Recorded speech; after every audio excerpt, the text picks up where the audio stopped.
Porsche Bakı mərkəzində eksklüziv avtomobillər tez-tez görə bilərsiniz. Hal-hazırda o eksklüzivlərdən biri yanında dayanıb. Taycan Turbo GT. Bunu özəl edən nədir?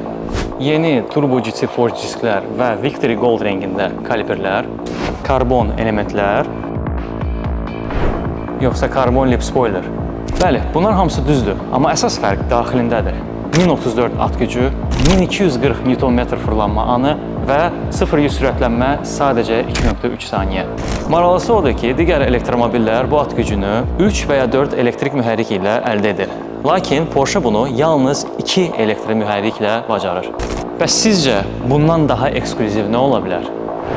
Hələ Taycan Turbo GT, amma Weissach paketi ilə.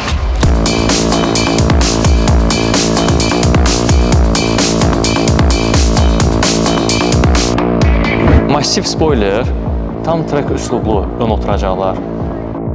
Arxa oturacaqlarda oturmaq istəyirsinizsə, təəssüf ki, mümkün olmayacaq. Çünki arxa oturacaqlar karbon panel və roll cage ilə əvəzlənib. Bütün bunlara görə avtomobilin çəkisi 62 kilo daha yüngül olur və 0-100 sürətlənməsi 2.3 saniyədən 2.2 saniyəyə düşür. Və təbii ki, Porsche Active Ride ilə də təchiz olunub, yəni sürüş zamanı avtomobil daim sabit durur.